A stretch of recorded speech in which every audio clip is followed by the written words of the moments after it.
Welcome to A Taste of Philippine History. This webinar is presented to you by the Arts and Culture Committee. Before we start, let us all sing the national anthem.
May I call on our MC for today's webinar, Miss Maret Bautista. Magandang hapon sa inyong lahat. Coming on the heels of one of the most significant dates in Philippine history, the 123rd celebration of our country's independence, and on the eve of the birthday of our national hero, Jose Rizal,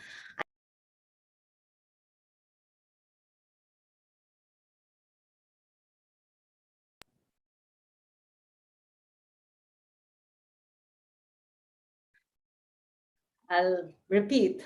Coming on the heels of one of the most significant dates in Philippine history, the 123rd celebration of our country's independence, and on the eve of the birthday of our national hero, Jose Rizal, I'm happy to welcome you all to FINEX Arts and Culture Committee's latest webinar, A Taste of Philippine History.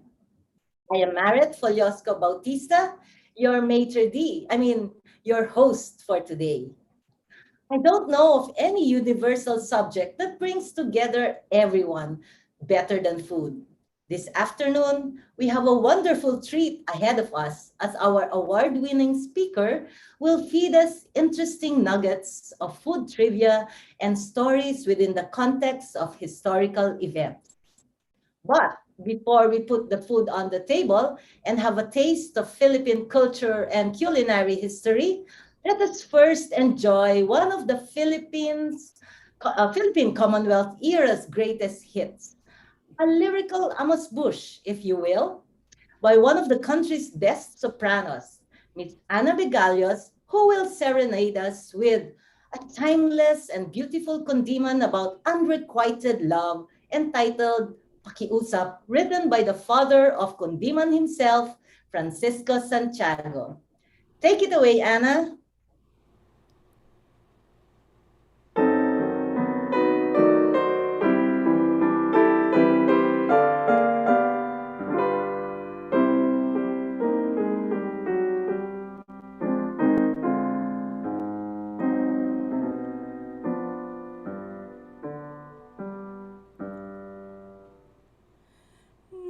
Natutulog ka man, irog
Thank you, Anna, for that very emotional and passionate performance. It would probably have been a happier song if the forlorn Binibini in this melancholic condiman followed the old adage, the way to a man's heart is really through his stomach. To continue, the Arts and Culture Committee has been very productive, coming up with interesting webinars. Thanks to our beautiful and dynamic chairperson, Attorney Maria Alicia Lia San Juan, partner at Picasso Law Office, who will now formally welcome us for today's webinar.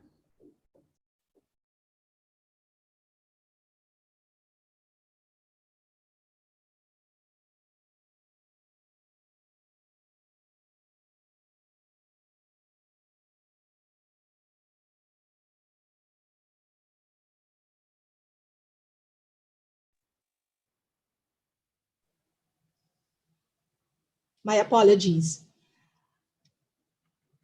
Thank you, Maret, and thank you, Anna. Dear fellow FINEX members and special guests, good afternoon to everyone. It is my pleasure to welcome all of you to the fourth webinar of the Arts and Culture Committee for this year, A Taste of Philippine History. Last March, the Arts and Culture Committee brought to you a webinar on Chinoys in Philippine life. Our speakers, Teresita Angsi and Carmelea Angsi, shared their insights about Chinoys, their role and impact not only in aspects of Philippine life, but also in events that shaped the Philippines as a nation, going back to the pre-Spanish period. Last April, we had as our guest speaker the noted historian, Dr. Danilo Herona, who gave us a talk on Spain's economic aims in the 16th century expansion in Asia, where he discussed details about the Magellan expedition. The talk was held as we commemorated the quincentennial of the arrival of Ferdinand Magellan in the Philippines. And just last May, we had UST professor Dr. Eric Zerudo talk to us about what many consider as the last major work done by the great Filipino artist, Juan Luna, The Parisian Life. The talk not only highlighted the genius of Juan Luna, but also provided us a glimpse of the growing national consciousness, eventually leading up to the Philippine Revolution. Today, we bring you this webinar aptly entitled A Taste of Philippine History, in celebration of Philippine arts and culture, our Independence Day last June 12, and the birth date of our national hero, Jose Rizal, on June 19. I hope you all had a good lunch, because this is one talk that you should not attend on an empty stomach. We are very fortunate to have with us this afternoon multi-awarded author, pioneering culinary historian, and cultural heritage advocate, Ms. Feliz Prudente Santamaria. Philippine cuisine is, in a way, a unique repository of the collective experiences of our forefathers and ancestors. What we know today as Filipino food has been profoundly influenced by our own history. It is said that the culinary heritage of the Philippines is so rich and so diverse because of the strong Eastern and Western influences throughout our history. Today, our most esteemed speaker will talk about the significant events in Philippine history that have shaped and influenced our Filipino food. Feliz will take us all the way back to the indigenous food of prehistoric times, to the Western food of our colonizers during the colonial period, and to the post-war and Commonwealth era. While each of us will have some knowledge of Filipino cuisine, there is still so much to learn and to understand about our culinary heritage. I hope everyone will enjoy this talk this afternoon. I would like to take this opportunity to thank Mr. Mol Fernando, one of our committee members, for all his efforts in bringing this talk together. Thank you all for joining us, and I hope you enjoy the talk.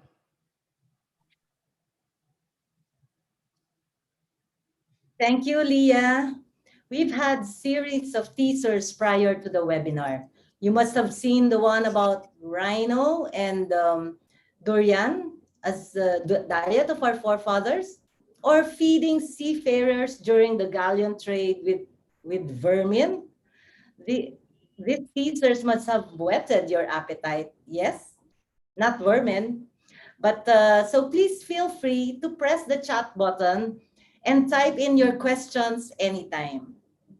Now, before we go on to our main course this afternoon, may we call on the energetic FINEX Liaison Director of the Arts and Culture Committee, also an independent director of Alliance Select Foods International, our top banana, Mr. Domingo Go, to introduce our speaker. Thank you, Marat. Colleagues in FINEX, friends, ladies and gentlemen, good afternoon. When we really think about it, food can be linked to just about every human activity or industry and can tell us a lot about a society in the past as well as the present, including what people lived on and how they managed to create a food supply even in difficult circumstances. Food impacts just about every part of our lives, and a number of major historical events have been influenced by changing tastes in food. In fact, in the webinar of the Arts and Culture Committee held just last April, as mentioned by Leah a while ago, noted historian Dr. Danilo Madrid Herona spoke to us about the search for spices that fueled the goals of Spain's economic expansion in Asia in the 16th century. From a historical perspective, food has not only been the foundation to most international trading networks, but has also fueled new technologies and exploration all over the world. It is also inherently political, with even governments disrupted due to food issues. In our context, Filipino food is the summary of Filipino history, from the indigenous food of the prehistoric era to influences of Asian cooking generated by trade and colonial influences brought on by conquest. Yet, for all its richness and diversity, we have much to learn from this facet of our cultural history. We are fortunate, therefore, to have with us this afternoon a most distinguished speaker to talk to us about this topic. Let me give you now a little background of our speaker. In the 1970s, our speaker began collecting old cookbooks, recipes, periodicals, official documents, and various written and oral materials on Philippine cuisine. This shaped her into the veteran culinary historian and cultural heritage advocate that she is today. Her writings on food and culture offer a taste of history to try to understand who we are by what we eat. These works have since gone on to become award-winning books. She is a pioneer of heritage advocacy before it became fashionable. In 1996, she portrayed our national hero as an Asian Renaissance man in her book, In Excelsis, The Mission of Jose Rizal, Humanist and Philippine National Hero.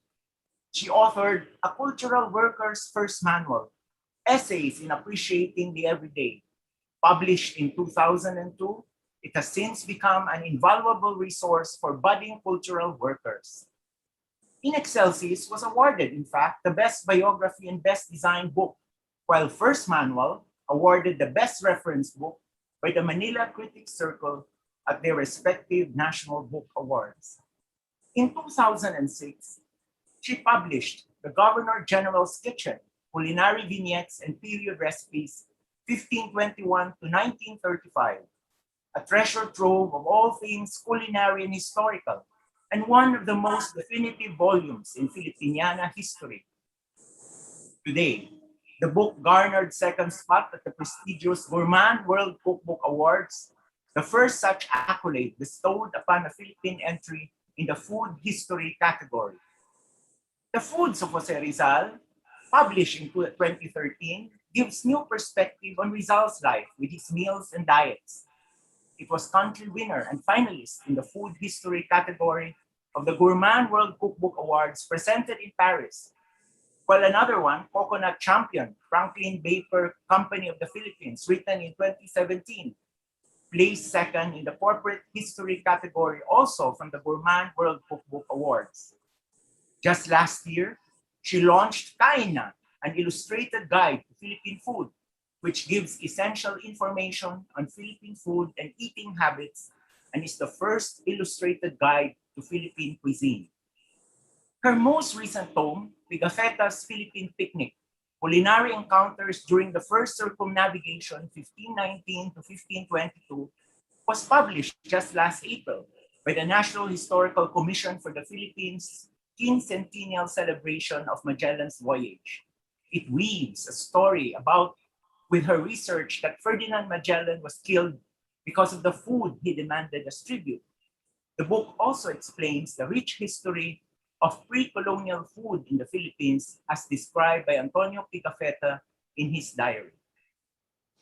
Not one to rest on her laurels, When Mangoes and Olives Met, a brief introduction to the colonial in Philippine cuisine, 1515 to 1946, and another one, Eating Our Words, a sampling of culinary terms from Spanish colonial word lists, dictionaries, and recipe books, are two titles we all ought to watch for. As a cultural advocate, our speaker served as commissioner of the National Commission for Culture and the Arts, the Philippine Centennial Commission, and the UNESCO National Commission of the Philippines. She was awarded the Manuel L. Quezon Outstanding Quezon City Citizens Award in the field of arts and culture in 2019. As a writer and columnist, her work has graced the pages of the Philippine Daily Inquirer, the Philippine Star, and the Manila Times. She is currently a trustee at the Philippine National Museum, a member of the Ayala Museum Board of Advisors, and vice president and co-founder of the Food Writers Association of the Philippines. She likewise serves as a judge with the Durian Gamboa Fernandez Food Writing Awards, rewarding and cultivating writers, young or old, to research and write about food in the Philippine context.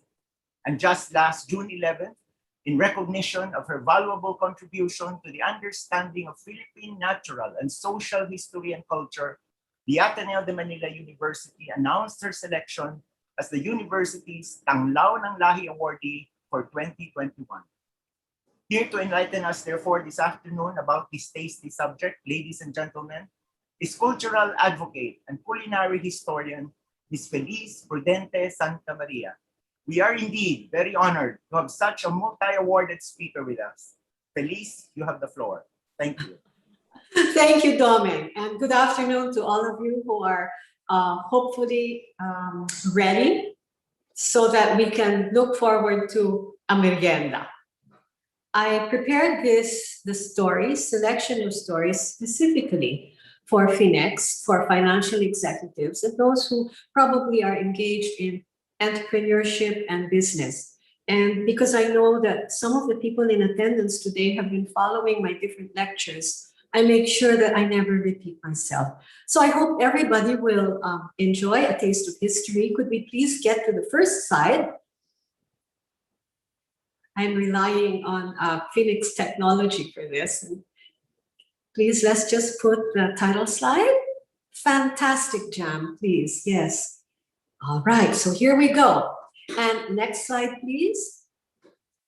I have to show you and tell you 4 stories. Let's quickly get to the next slide. Here we go. All right, so here are the 4. And now, and these are in chronological sequence. So through the 4 stories, we are walking from, I'll walk you through from pre-colonial into the year of 1946. So let's begin with the diet of rhinoceros and durian, please. Next slide. And the thesis of all of this is that the Filipino diet changes over time. And it depends on what ingredients are available. Let's look at the next slide. And there we will see that we're beginning with the Ice Age. And thanks to the National Museum of the Philippines, they discovered in 2014 a full skeleton of what seems to be an endemic rhinoceros. And there are slash marks, and they indicate that the rhinoceros was being butchered and eaten. As to how it was eaten, however, nobody really knows. These are still secrets that we need to unlock. Next slide, please. After the water started to melt, suddenly the idea of having islands became a geographical possibility. And the most recent and very important theory of migration and peopling of the Philippines is what they call the Austronesian expansion. It begins on the mainland in China, and all of those who have been keeping up with the whole DNA story are aware that we all began in Africa, and then there was one part of the family that started moving into Asia. And it is that one that moved into the Chinese area that eventually crossed over to Taiwan. Let's look at the next slide, please. And when they went to Taiwan, then they moved by boat. Okay, now we're in the sailing era. They moved into first Batanes and then into Luzon. Now let us see what the Austronesian expansion added to Philippine cuisine. There's no more rhinoceros, please note. Instead, what we know of is that we were cooking over fire, we were roasting. We already had a palayok, which meant that we could cook inside a pot. We were drying fish, and it was dolphin, I think, that they were drying. And it meant that they understood that there were seasons where you couldn't fish and you needed to preserve food. They were also fishing in the middle level. The middle level of the ocean was now important. The pelagic fish is what became part of our diet and continues to be part of our diet, which is why keeping the oceans clean are important for us. It's really our main source of protein. And it was during the Austronesian period that agriculture was brought over from the mainland again of the Asian continent. And so families started to settle, clans started to settle, and there was rice. Look at the other side of the screen and you will see that those are ingredients that we are sure were in the Philippines, in Philippine territory. So this is our starting point. Let's go to the next slide. There is a very big possibility that we were cooking kinilaw anywhere from the 10th to the 13th century. This means that we understood that raw fish, if passed through an acid, could become more easily digestible. It also allowed a additional souring flavor to the raw fish or raw seafood, which already has a little bit of a natural sweetness to it, and a little bit of the saltiness that's left over from the ocean. So as you can see, what happened is that the archaeologists found in Butuan fish bones and the fruit that you see there, the tabon-tabon. They found remains of the tabon-tabon fruit. Now, souring in the Philippines is done as well with things like the batuan fruit, with the kamyas fruit, and different types of citruses that we have. Next slide, please. Next one. So from kinilaw, which has no written evidence yet, okay, we move into a written food story. And the written food story now connects with the lecture of Tessie Angsi, my dear friend Tessie. And as you can see, they come from Chinese records and Portuguese records. Chinese traders were out in our waters very early. And so they confirmed, Chinese records confirmed that we had coconut, sweet potato, we had betel chew, we had rice wine, and then from Portuguese records, wild honey that were brought from Luzon. Again, we're expanding what we know of Philippine ingredients. Next, please. My big dilemma is durian. I cannot understand why we cannot find any remains of durian. And I have not been able to track down any early written records of durian. And I put this here just so that you see that when you go into food history, you get this feeling, you say, it's got to be there.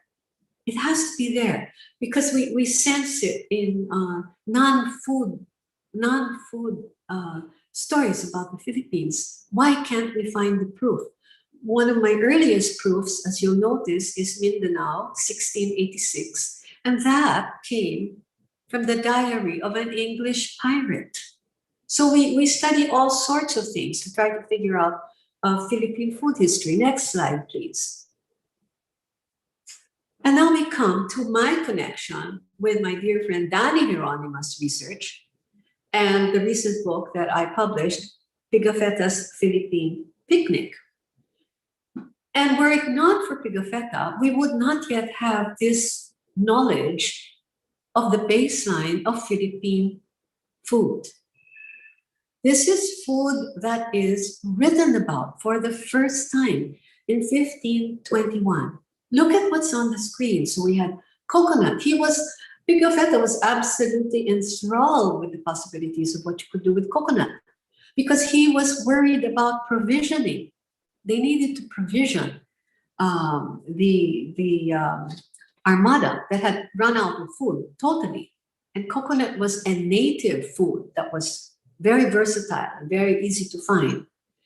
He is the first to record that we roasted pork, we roasted fish, we served it with raw ginger, that we cooked pork in broth. We had fish in broth, not pork in sauce. That was a wrong translation from the early 1900s. No, it is pork in brodo, in broth, and fish in broth. We had white rice. So you can see it's very much like our diet up to now. There was millet, and there were rice cakes. And look at tinapay. Tinapay was still a rice cake. It was not wheat bread. I have a whole story about that, but we don't have time for that. But just remember, this is what we start with before the settlement of Spain. And now we can go into the next story. So we leave with Pigofetta, and we leave with Magellan having passed away. Next slide, dear. Let's start with the second story. Okay. And we move now into the period 50 years, more or less 50 years after the Magellan visit and the Pigofetta visit. And we start with the settlement. This is very serious now. The settlement. We have a Renaissance empire incorporating the Philippines into its territory. Next slide. The colonial powers wanted to show their dominance by incorporating food that to them was part of their identity.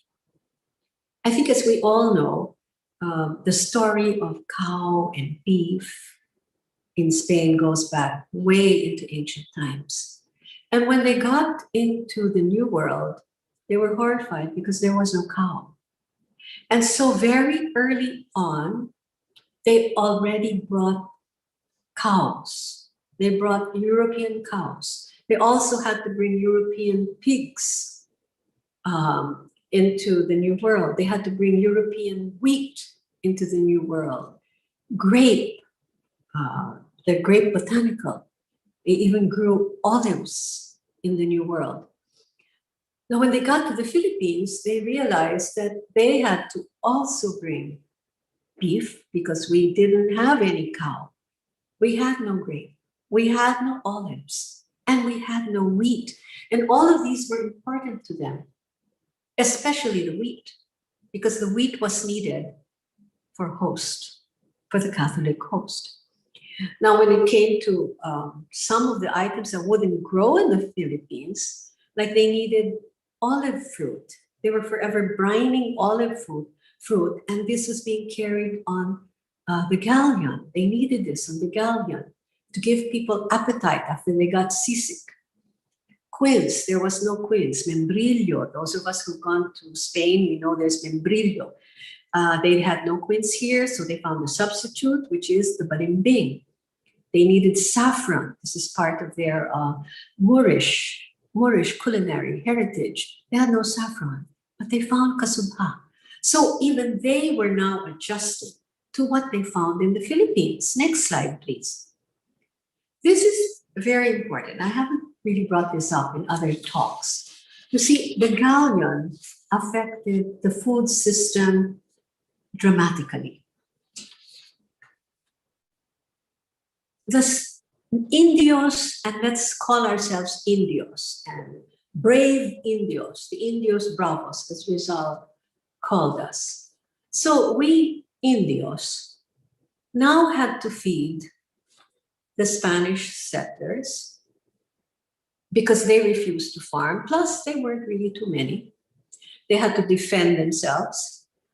So they felt it was below their dignity to farm.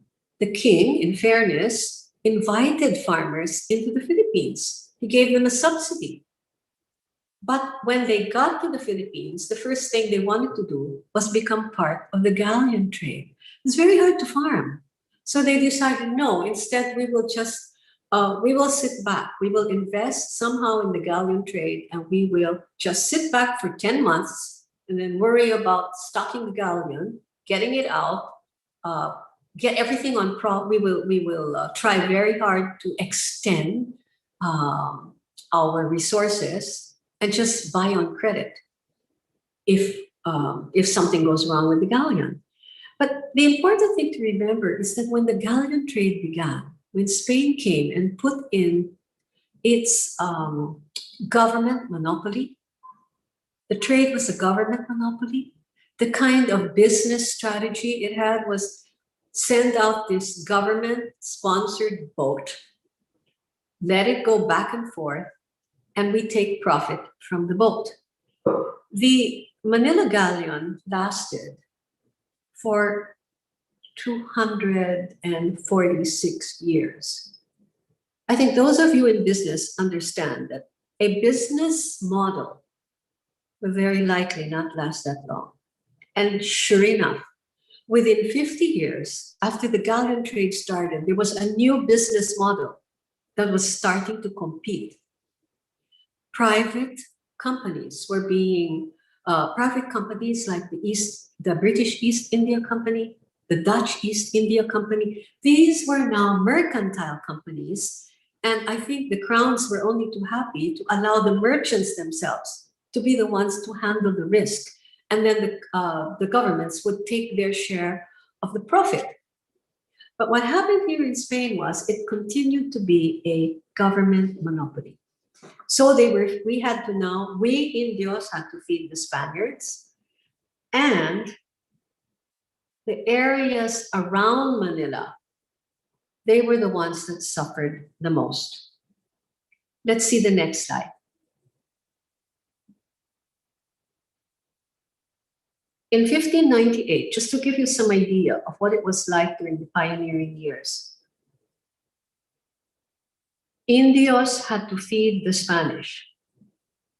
Tondo, which was just beside Intramuros. Oh, the Spanish, by the way, were living inside Intramuros. They weren't living outside. They were in the safety of Intramuros, okay? Tondo from January to March, Pampanga from April to June, Bulacan from July to August, those are the rainy months, Laguna from September to October, Mindoro and Balayan from November to December had to give Intramuros, Manila, every week, 3,000 laying hens, 2,000 eggs, 2,000 fresh eggs, and as many pigs as they could contribute. In addition, the people inside Intramuros, the Spanish hired hunters. They hired 10 hunters who were supposed to provide every day one carabao. Actually, one wild buffalo. This was the situation. There was no food. So how do you get the food? The Indios not only have to give those 3,000 chickens every week, but they are to give tribute every year. And the tribute was the equivalent of 10 reales. It was about 7 sacks, each sack weighing 50 kilos. You had to provide that every year. Otherwise, if you did not, you were subject to lashes. And if you gave rice that was unacceptable, let's say it was slightly wet or it wasn't the best quality, you got 25 lashes. And this is with either rope, leather thong, or worse, buntot pagi. So suddenly, providing food is it's scary. You have to feed yourselves and you have to feed these other people. Now, in addition to feeding the Spanish who were residing inside Intramuros, one had to help provision the galleons. So we now go back to the galleon. Let me give you some idea of how much was needed by a boat, how much food had to be carried on a boat, on a galleon, on one galleon. You see, a galleon had to feed anywhere from 130 to over 300 people, depending on the size of the boat. And 9,000 kilos of salted beef, 3,000 kilos of fish, almost 5,000 kilos of salted pork, 300 live chickens on board to provide eggs. Now, where were they going to get? Where were the Indios who were only feeding themselves before the Spanish came? Somewhat subsistence, you know. Where were they going to get all this other food? So what the Spanish did was they imported overseas workers. They imported Chinese workers. So we're feeding, the Indios are feeding themselves and the Spanish. The Spanish now bring in the Chinese overseas workers, who, by the way, at one point reached about 20,000. So they outnumbered the Spanish. And the Chinese now were helping to provision the galleons, but also had to feed themselves. So now you see an expansion of the number of people that need to eat and the kind of food that is needed. It's no longer just the rice that you cook in the pot, no longer just the pork with broth or the fish with broth or the roasted fish with ginger. It is now changing. The Spanish also want their food. They bring in the beef, they bring in the dairy culture. We learn how to make cheese. They start importing olive oil, grape wine. This comes in from Mexico. It also comes in, by the way, from Portuguese ships that were coming in via the Indian Ocean, because while the Portuguese were in the beginning their enemies, the Portuguese and the Spanish ended up having one king for about 50 years. So they became allies. So it's very strange the way politics works. But anyway, so now you see that we have all these three different groups that need to be fed. And of course, things are changing now. The food is changing. And it was the missionaries, only the missionaries, who were allowed to live with the Indios. Look at that, for 185 years. Spanish lay people could only live inside Intramuros and at the forts. And there were very few. There was one in Lalo, in Cagayan, we had Vigan, we had in Bicol, Camarines, we had in Cebu, we had in Iloilo. Other than that, there were no Spanish just walking around and mingling. No, it was the friars. And the friars also, they had to increase in number. So it wasn't like overnight all these things occurred. And next slide, because the priests wanted to improve their parishes. They wanted to have a secure food supply. So they were the ones who imported the Chinese plow and how to use a carabao as a draft animal. They started copying the Chinese plow in factories in Manila. And when new parishes were created, the priests, the friar orders, would bring Indios who already knew how to use the plow, who knew how to domesticate the carabao, and they would bring them into these new parishes and teach the Indios how to use this type of farming. Next slide, please. Now, during the Galleon Trade, of course, we had an exchange of botanicals. Spices from our part of the world, the idea was to make them grow in Mexico so that it would be closer to the mainland, closer to Spain. And what happened was from the Philippines, here we were growing tamarind. So from the Philippines, quite early, Legazpi was still alive, they sent saplings of tamarind trees to Acapulco. And within 5 years, they were growing and fruiting. We also sent ginger plants from here to Mexico. So whatever tamarind, whatever ginger growing in Mexico came from here. Coconut also came from here, along with how to make coconut into an alcoholic beverage, how to cook with coconut milk. All of that came from here and went to Mexico. Now, what happened in the other direction? There's a wonderful woman who said in her research that there were about 230 botanicals from the New World that crossed over into the Philippines during the Galleon Trade. Not all of them were edible. So we still had, and we still have, a dominance of Asian ingredients in our cooking, even if some of the botanicals we took on for those reasons. They grew sturdily, they fruited abundantly. Those would be the atis, the pineapple, the papaya. Once upon a time, we were growing cherimoya here. I don't know why we're not growing cherimoya anymore.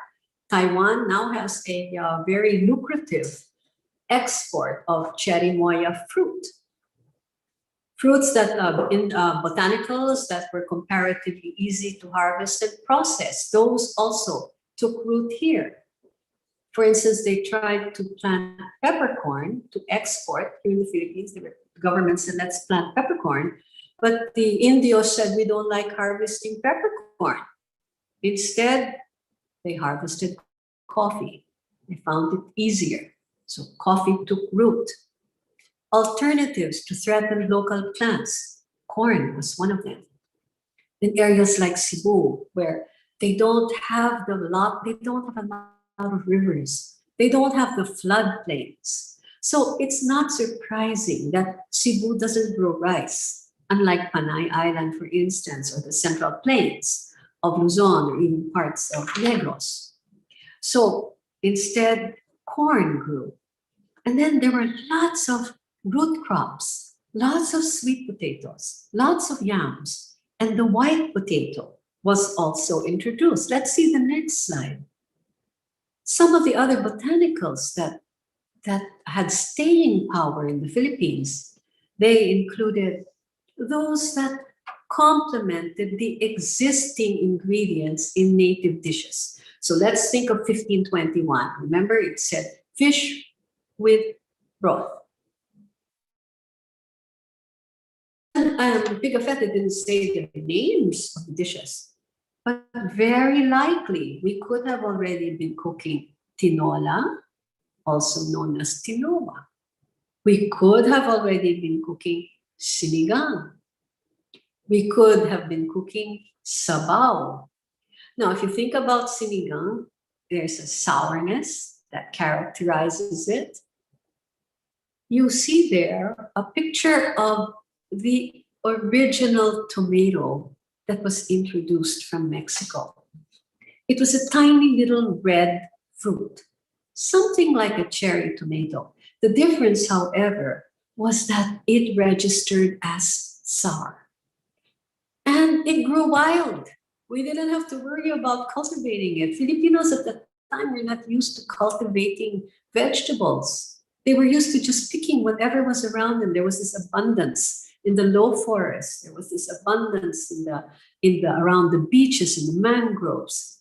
And Also those that grew, plants that just grew naturally around the rice fields.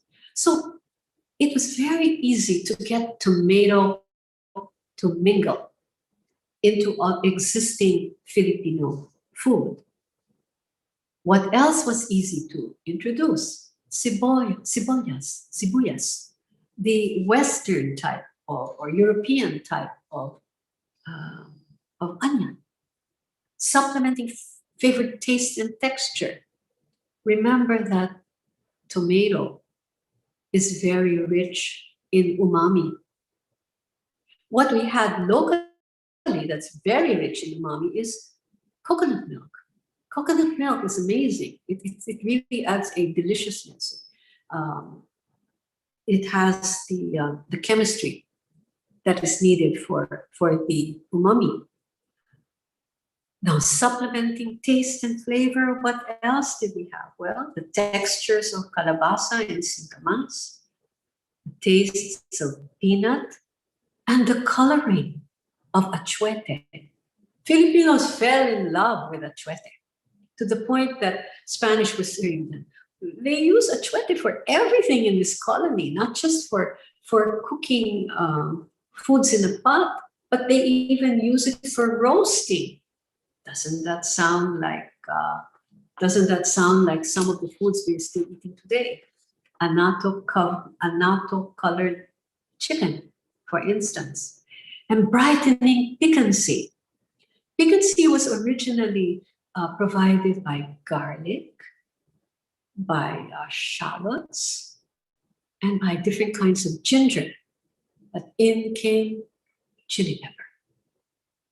So again, our cuisine is expanding by choice. We liked these. We liked the effect of these botanicals. And some of them had commercial value. When the Galleon Trade was starting to fail, and some of those with insight said we need to now go into agricultural export from the colony. Some of the foreign botanicals that took root were cacao, wheat. We grew wheat enough to produce our own sea biscuit for the galleon. And they also knew that local items like betel nut and coconut had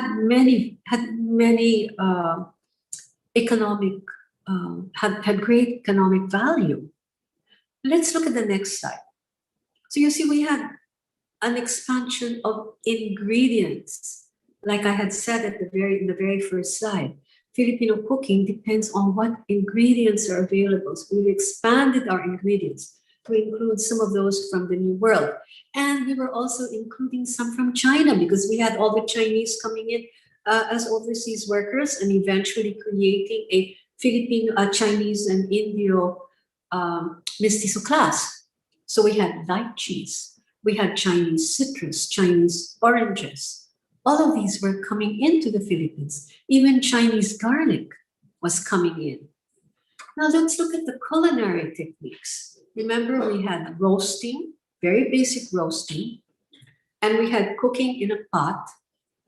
And so in a pot, we could make rice cakes by wrapping them in leaves and boiling them or putting them under ash. But now look at what we have. All of these new culinary techniques arrived during the Spanish period. And a lot of things that we associate today with a memory of affection for our grandmothers and the grandmothers of our grandmothers were introduced during the Spanish era. The guisado, the adobo, for instance, making sauces, stir fry, Chinese steaming. I could get carried away here, but we won't have enough time. It's just important for us to understand that with time, and with desire, cuisine will always innovate. Cuisine will always be inventive. It will speak of its current desires. Let's look at the next slide.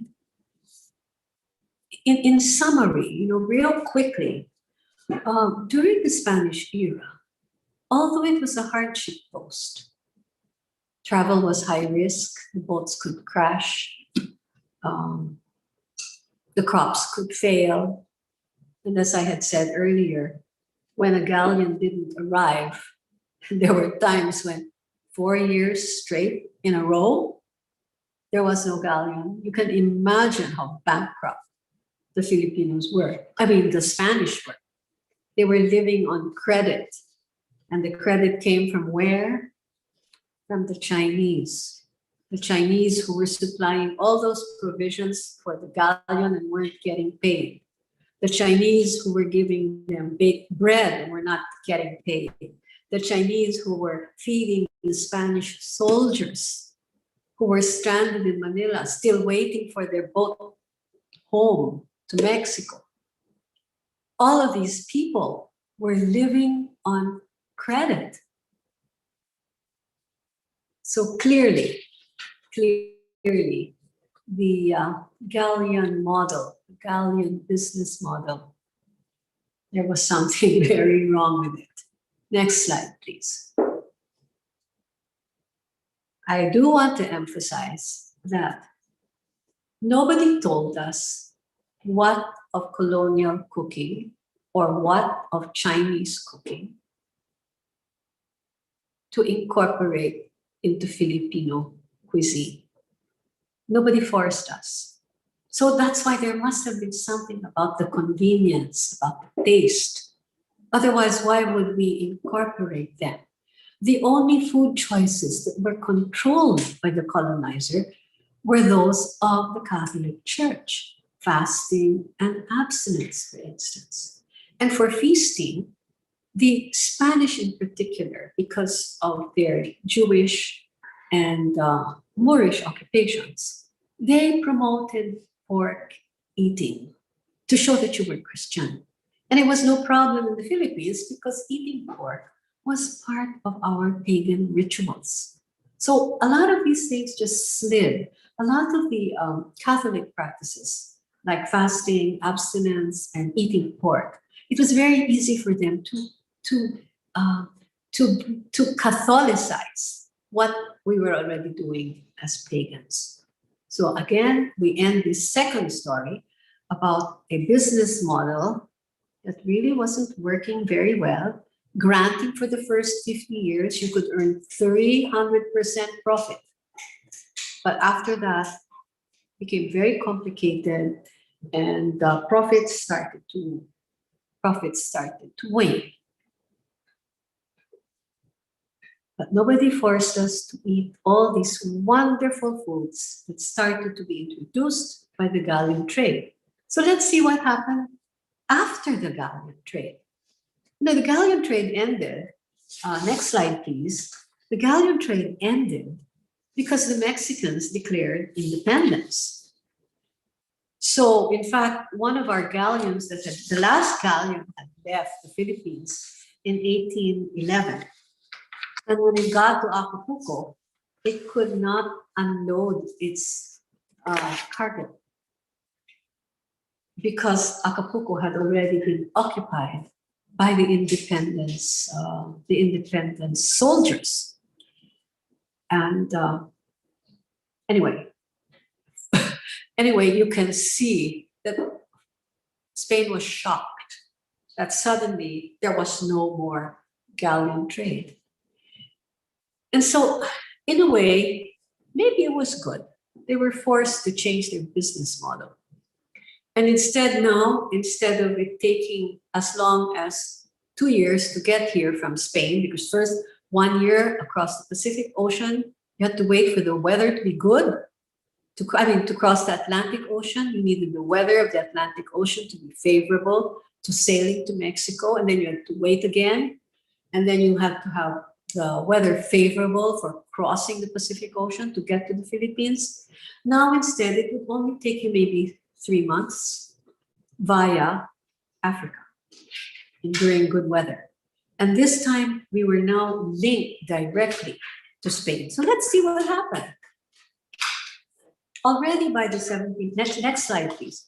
Already in the 1700s, we were already beginning to start wearing Spanish influenced clothing, for instance, and eating Spanish colonial festival dishes, which were actually the home cooked dishes for beef and pork, beef as well. So that's why we have the estofados, the adobados, all these salteados. But once we started turning to agriculture, people were now starting to earn a little more. It was during the Spanish period that when the missionaries decided to try to move us into parishes with that little plaza in the middle, what they did was the existing communities were encouraged to move together. And the king owned all the land. So the king provided an area that would be a parish, that would be turned into a pueblo. And it was developed in the gridiron pattern with the central plaza and all the streets being parallel to that central plaza. Each resident family was given a plot of about 4 to 5 hectares. And that's where they had their home. That's where they had their gardening. That is where they were asked to be to create a self-sufficient, food-sufficient garden with chickens, and pigs, and then, of course, the additional chickens and pigs to give us tribute. But the friars managed to also acquire lands. And those lands were governed differently. Those lands had to be farmed by people who were brought in, people who didn't yet have a parish. And they became the inquilinos. If you lived in the parish on land owned by the king, you only paid tribute. You paid no rent for your occupancy. But in the friar estate, if you were an inquilino, you not only had to share in the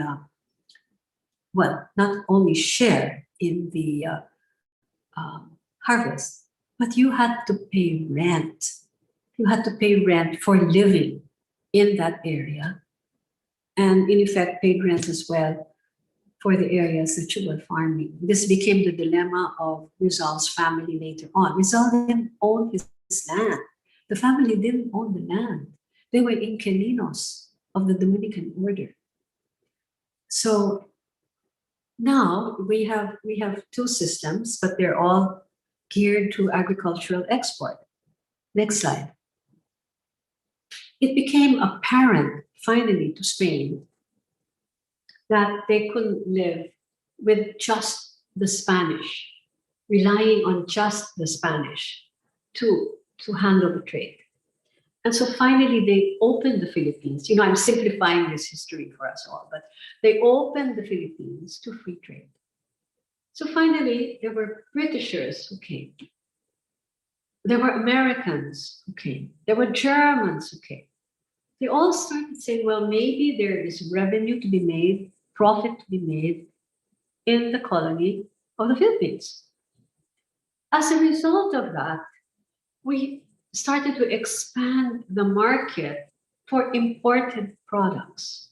The ones who wanted the products were the Spanish, the foreigners who were doing business, the Filipino gentry, the ones who now were earning money and who wanted to also be just like the successful business people around them. So look at what we were importing now. 1840, by the way, is about the time that the parents of Rizal were getting married. So we had all of this. This is on record. This is on written record that we had Chinese hams. We had those little lachang pork sausages that we still have today. Look at that. We had cross and blackwell. We had champagnes, we had German beers. Next slide. We had red wines, Malaga sweet wines, chorizos imported from Spain, Galicia hams, of course, bacalao from Norway. Look at that, from Italy and Holland. We even had macaroni and vermicelli. You could choose between French olive oil or Spanish olive oil, or even Italian olive oil. So you can see that for those who had the means, again, they could expand their cooking to incorporate all of this. And if you read about this era, you will find that it was beginning to become rather profitable. There was a sense of richness and opulence now, unlike in the early years. Take a look at the next picture. For instance, this is the next one is a ball that was held in Malacanang. They're wearing European clothing. They kept up to date with what was happening on the continent. Yes, this had to be only for the Spanish. Let's look at the next slide. Now, what was happening to us? There. We were beginning to dress in that manner with the beautiful tinya and all of that very expensive embroidery. The fabrics for the skirts were imported from Europe, not only from China. We were already being introduced to Parisian catering. If you'll notice in Noling Netangirek, Capitan Tiago catered the meal that opens the novel. That was catered. The cooking for the tinola was done by the best caterer of the era. One of them was this Restaurante y Dulceria de Paris. Let's look at the next slide. See, it was during this period when now we have more of these little refinements, little delightful refinements coming out of Europe, coming out of Spain. We have these wonderful ensaimadas, which we didn't know about before. Suddenly, the expansion of what we could taste, what we could bake, all of this is now coming into the forefront. And I'm sure all of you will agree that Philippine ensaimada is not at all like Mallorca ensaimada. What we've done with ensaimada is amazing. We've got ube ensaimada, we have ensaimada with Chinese ham mixed into it. My Spanish visitors, I always tell them, you're going to find many Spanish words for food, but don't expect them to taste Spanish. I tell the same thing to Mexican visitors. You find Mexican food, don't think it's going to taste Mexican because we didn't have things like the nopal cactus, never could grow here. Cumin didn't become popular.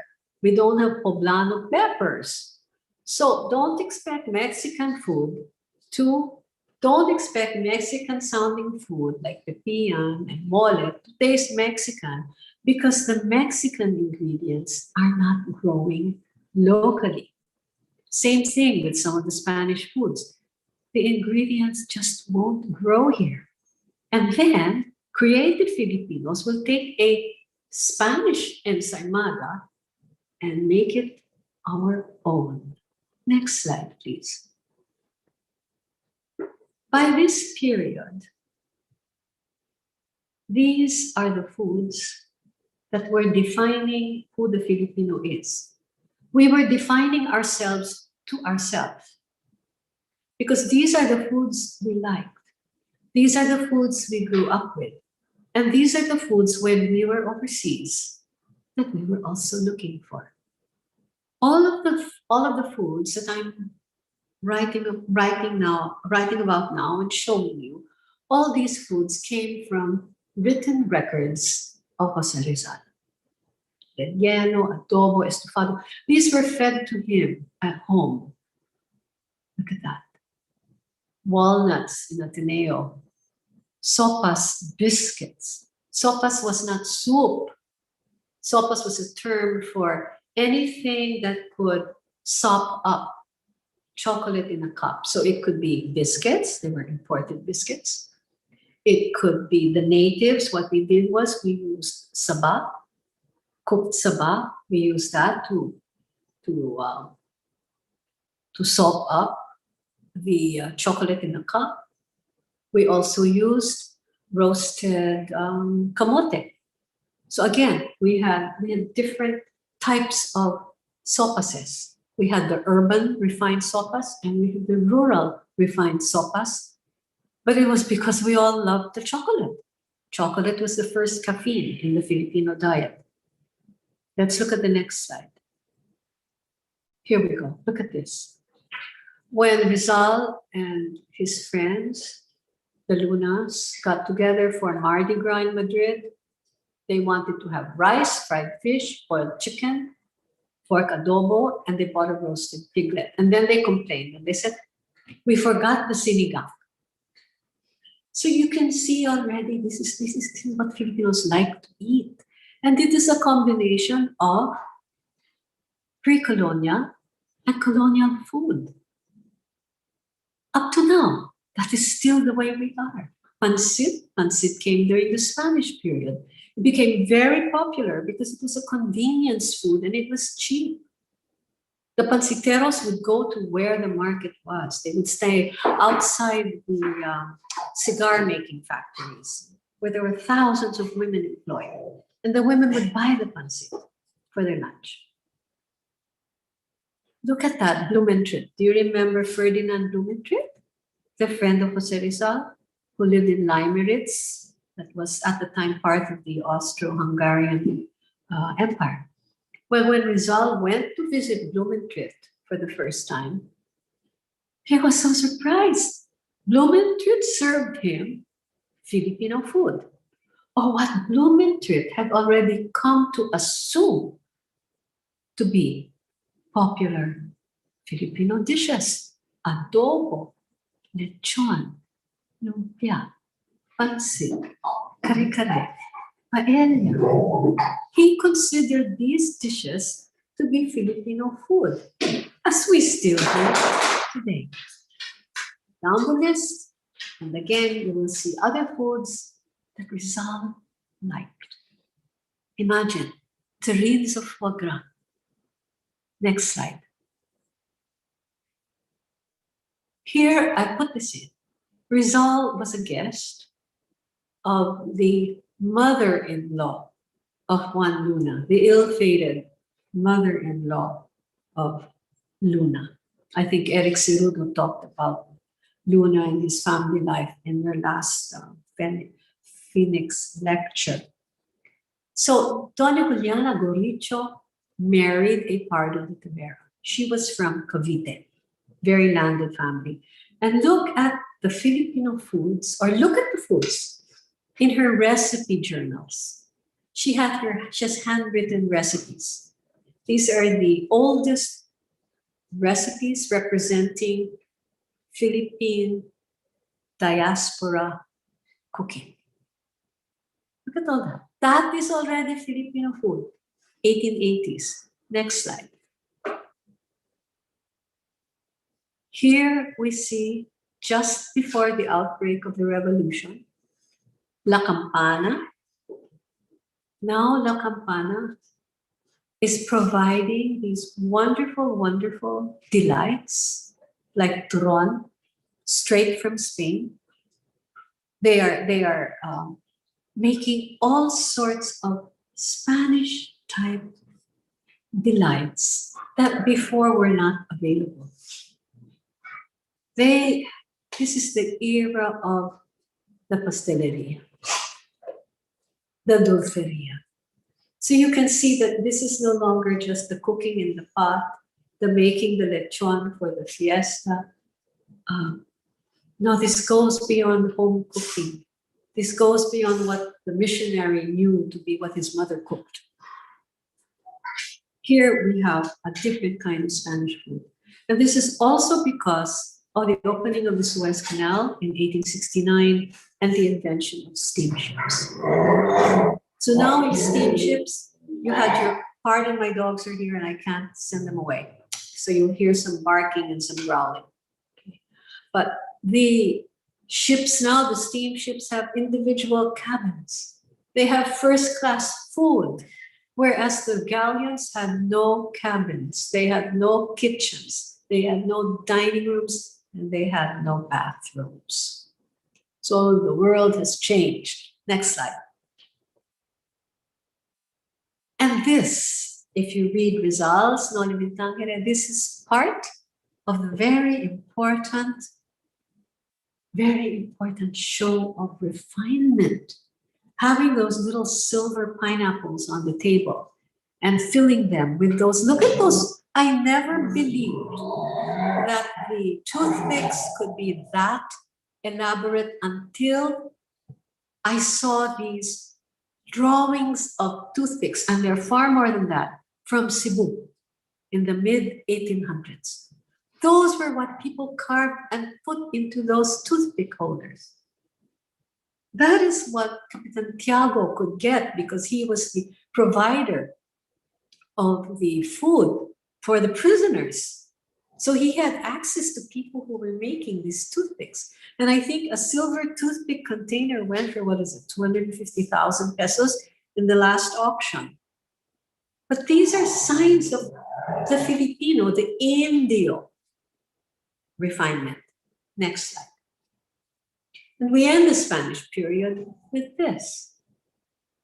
Philippine independence was proclaimed in June of 1898. And in September, the Malolos unicameral Congress opened. And the first thing it wanted to do was to ratify the Proclamation of Independence that had been made in June.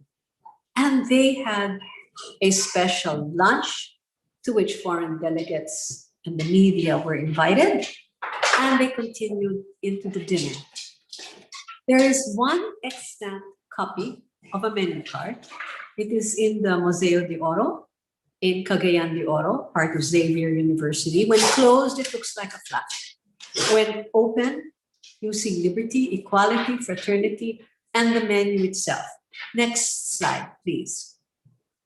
Sometimes people say, why did they make the menu in French? Of course, remember, at this period, French culture was at its height. Even in Spain, they were cooking a la Francaise. And it was also in Paris that the Treaty of Paris was being decided. Excuse me. Merlin, stop it. Sorry, we have construction, and so the dogs are stuck with me here. Anyway, so the menu was in French. The negotiations for peace between Spain and the United States was being conducted in Paris. And our ambassador at large, Felipe Agoncillo, was trying his very best to become part of the negotiations in Paris. So it's not surprising that the menu would be in French. We were already putting ourselves on the same level as France, as the United States, as England, as all these countries.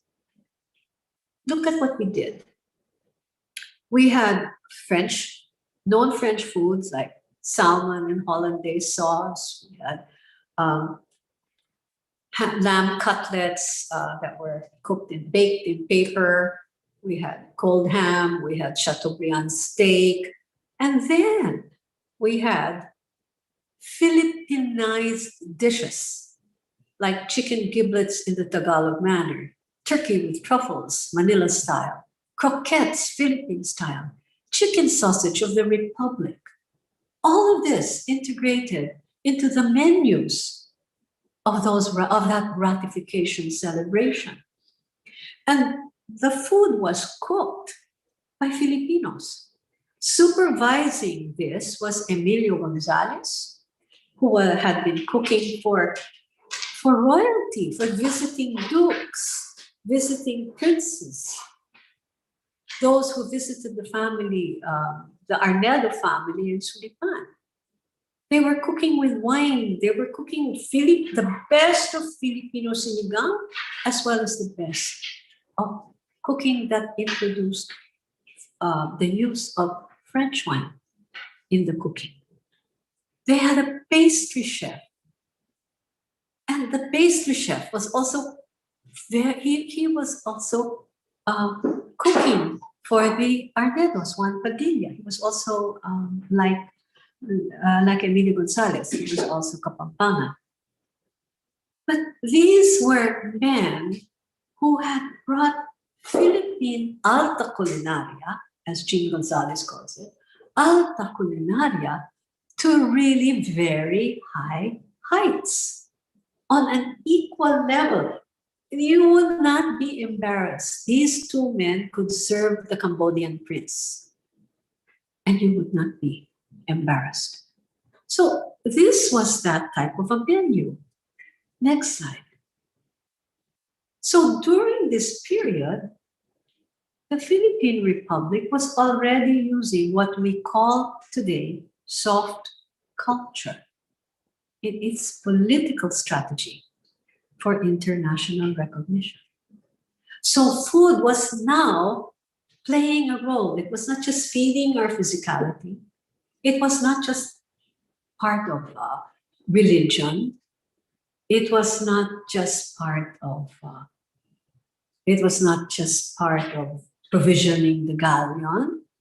It was now symbolizing how the Filipino had developed and how the Filipino had a rightful place with the same human dignity as anybody else. And now we go, before I run out of time, into the last story. Somebody tell me if I'm off schedule. So let's try to get into the 20th century, our last century.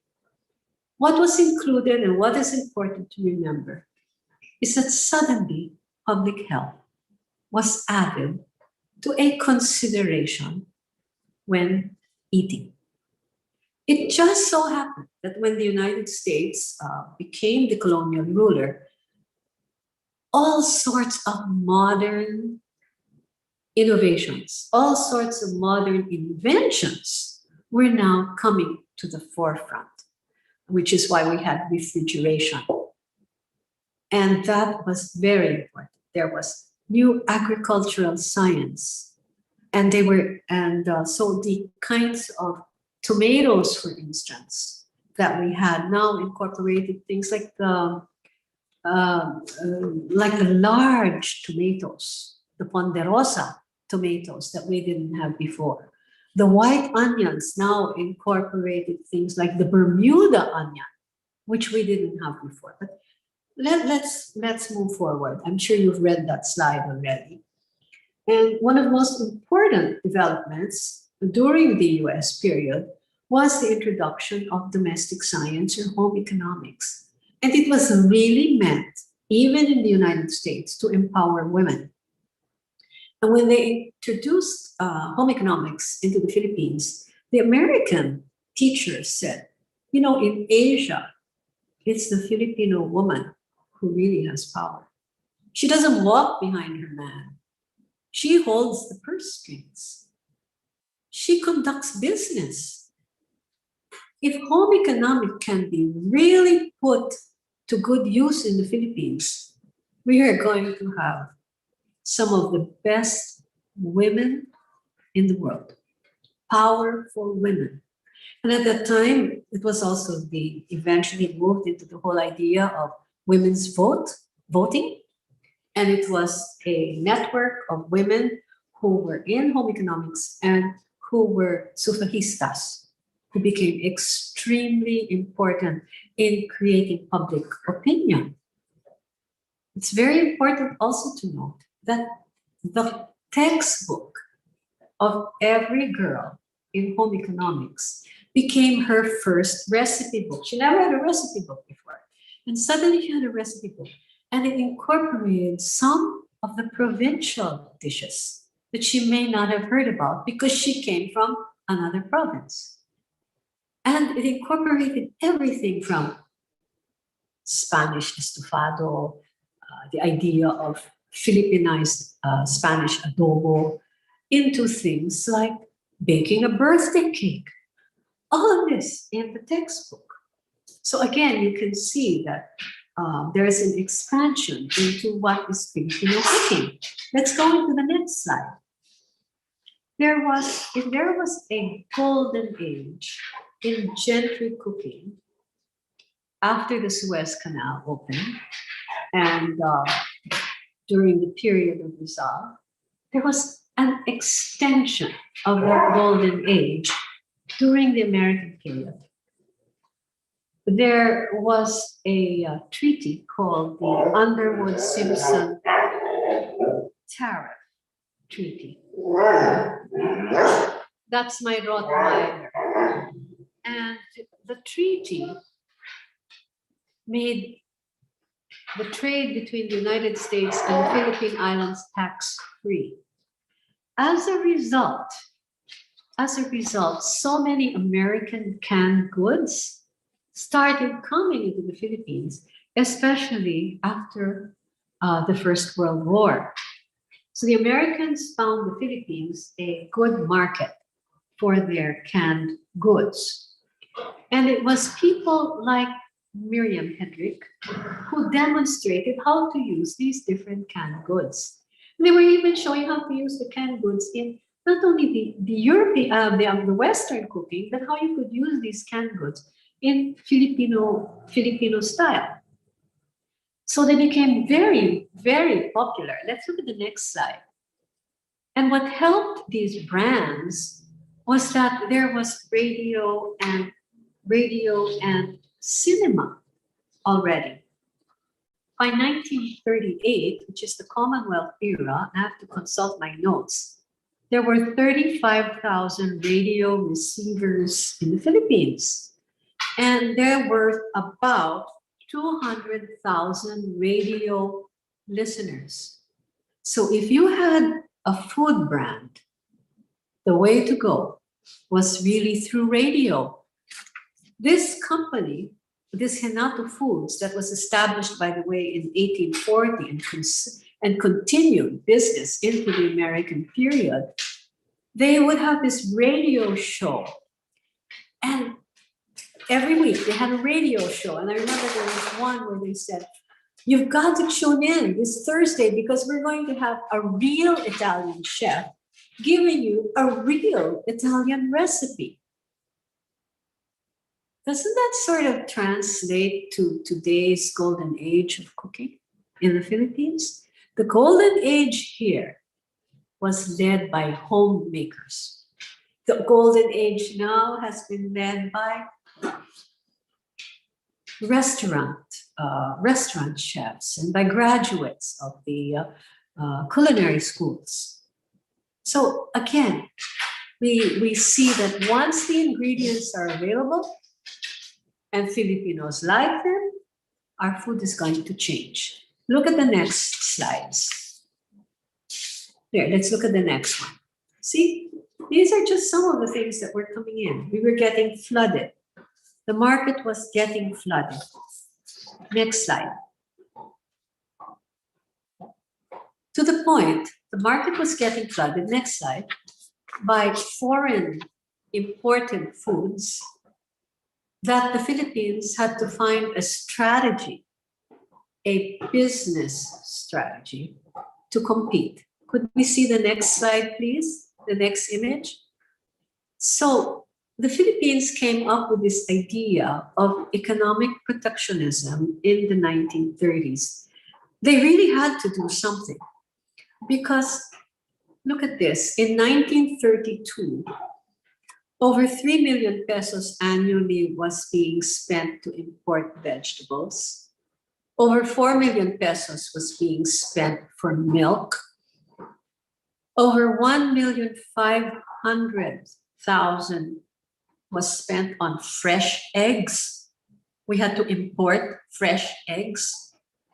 And almost 700,000 pesos was being spent every year to buy candies and confectionaries.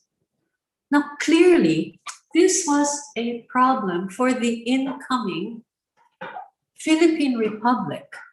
Remember, the Commonwealth was given 10 years. It started in 1935. It was given 10 years to prepare for the inauguration of the finally fully independent Philippine Republic.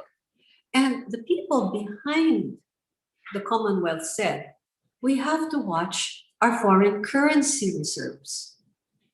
We can't be spending this huge amount on food that we could be making locally. And if we made the food locally, the whole food chain, everybody on that food chain would earn. So we had things like this, you can see.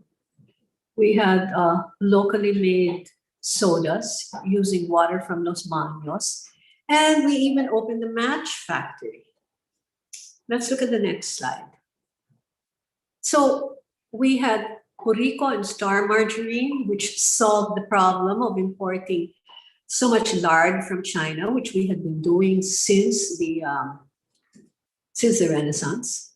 Okay, but now we were competing. The locally made Star Margarine was there out in the market, along with things like Jello. And look what was happening now to Philippine cacao. Philippine cacao, which was still in tablea form, okay, it had to be cooked the old-fashioned way, was now competing with instant Hershey's breakfast chocolate. So you can already see where there could be some issues here. Okay, let's look at the next slide. What the Commonwealth did was they created the adult education program, which was really for the rural area. It was also to combat illiteracy. And the adult education program, which was also continuing education, balanced or complemented the home economics program that was being taught in the public schools. The goal here was to, in a way, modernize the Bahay Kubo. Again, you still have a self-sustaining kitchen garden with pigs and chickens. At this point, there's no more tribute of chickens and pigs. Sorry, I forgot to unplug my phone. But as you can see here, this is an attempt now to move the Bahay Kubo into the modern age, still using the organically available, organic materials. Let's move to the next slide.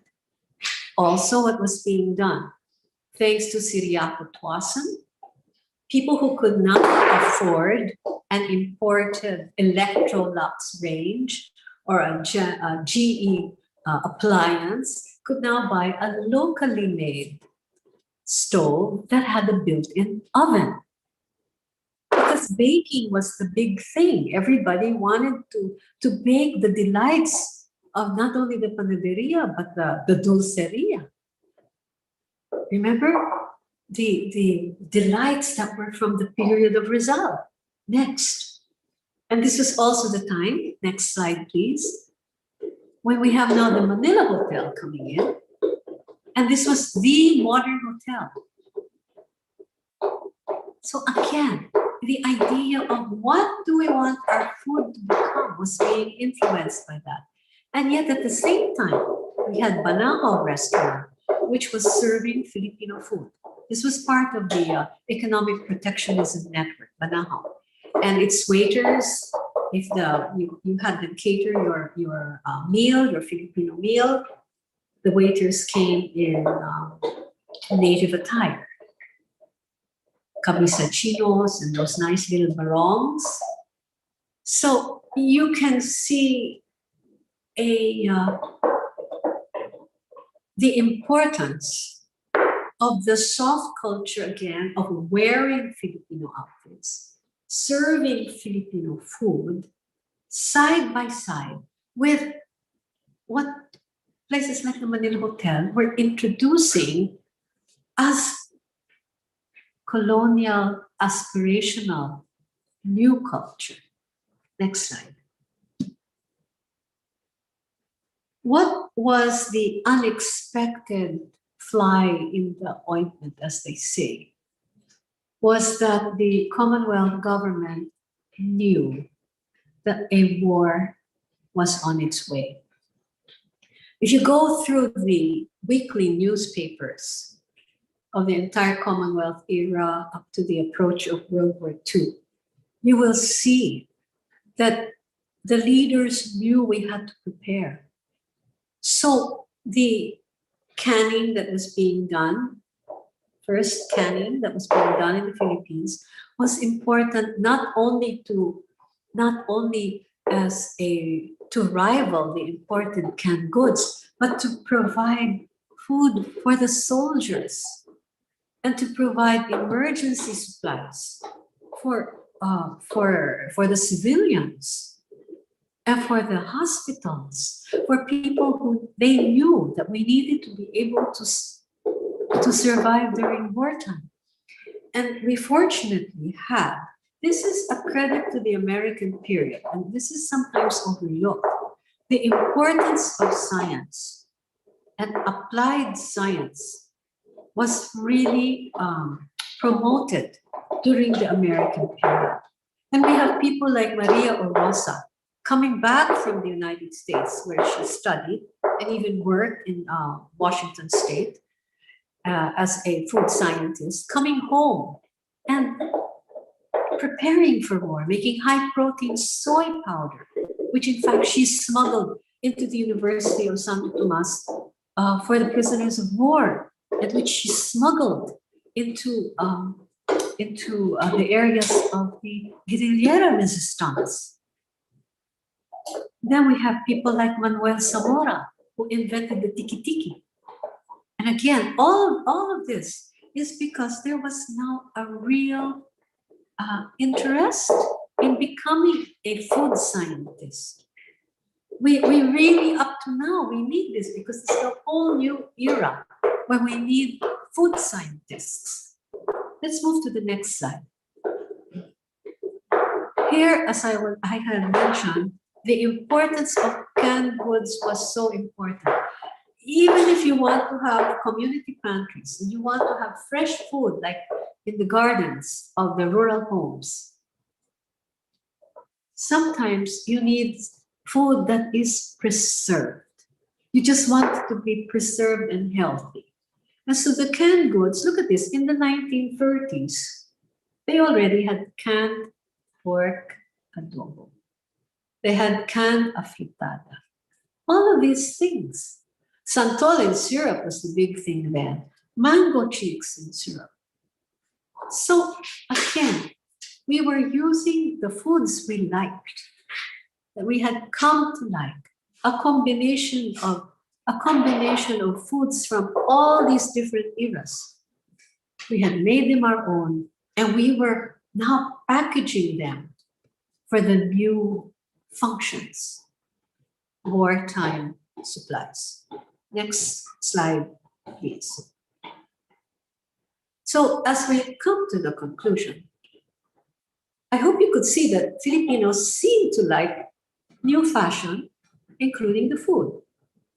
And they would nativize these fashions that they liked.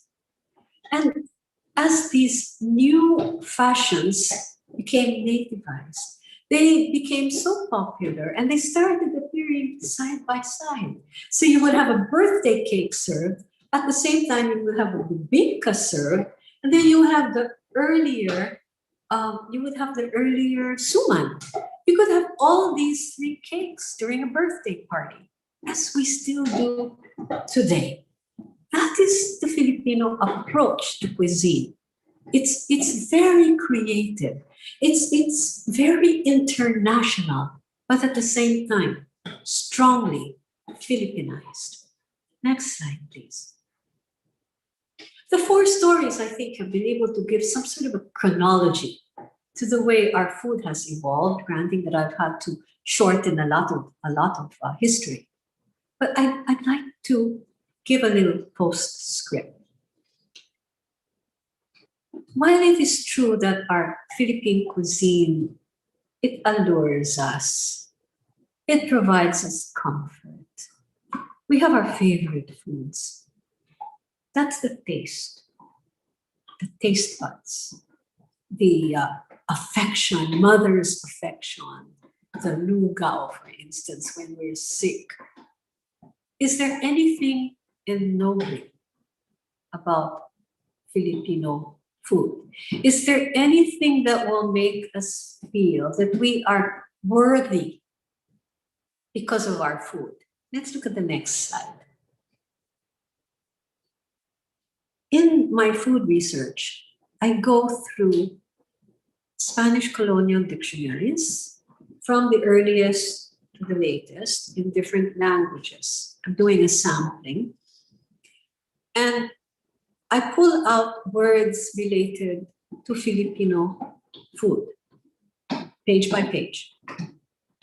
And then I translate them from Spanish into English for the first time.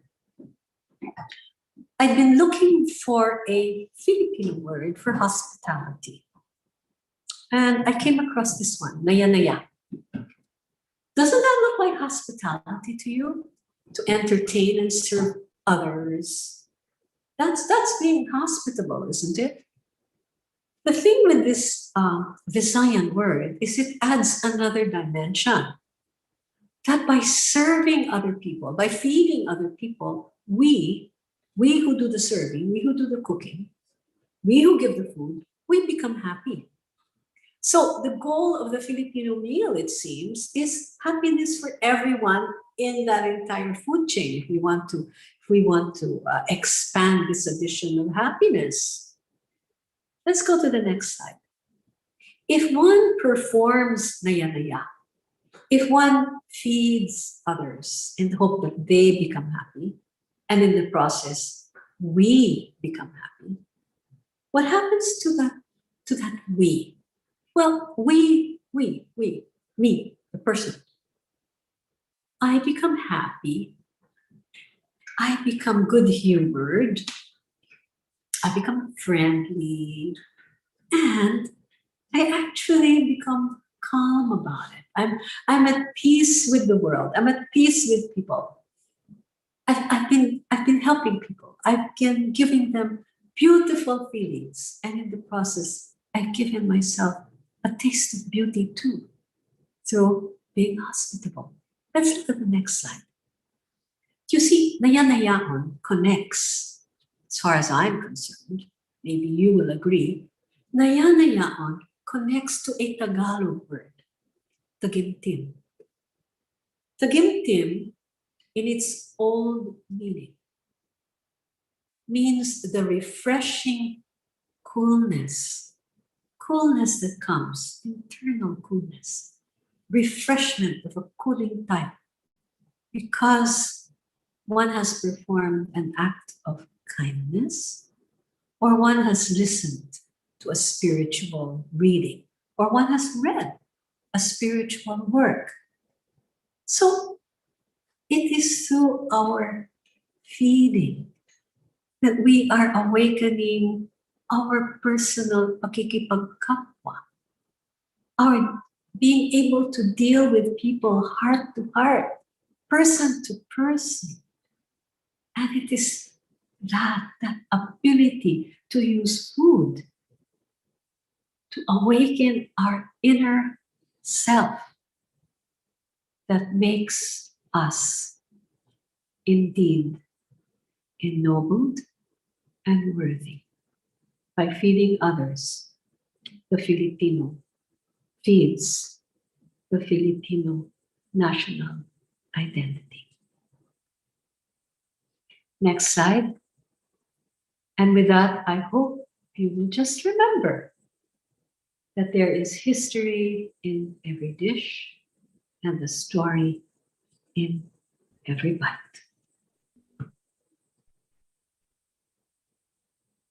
Thank you for being such a wonderful audience.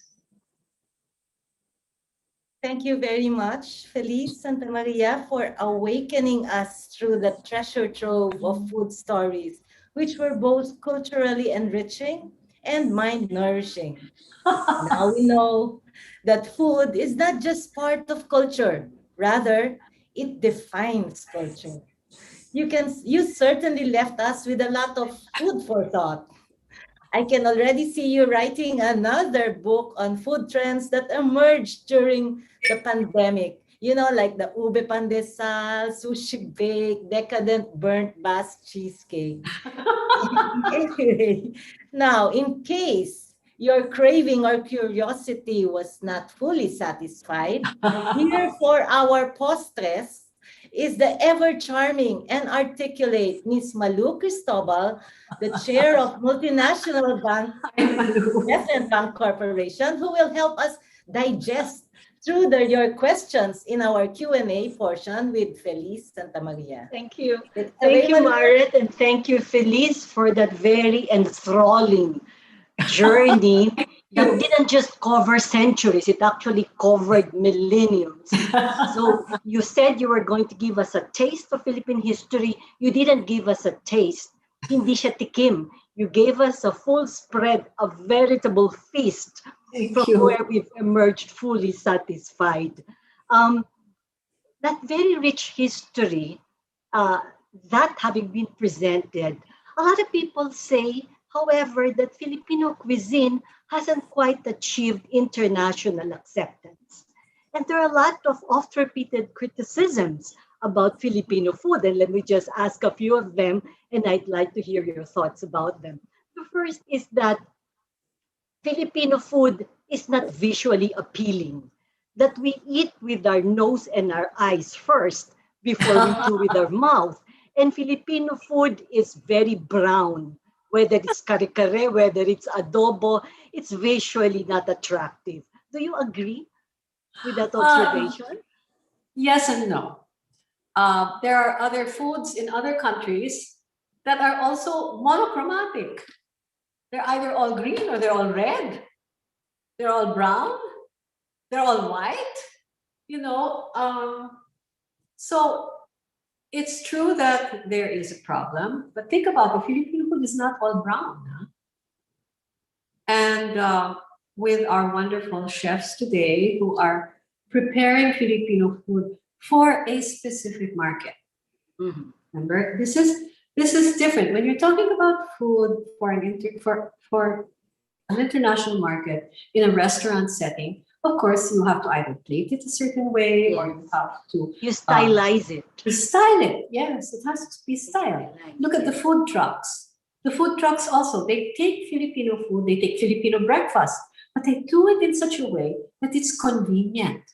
You see, or one of the big sellers, I think, in a lot of the foreign countries during festivals, foreign festivals, and then Filipinos come up and they sell ukoy.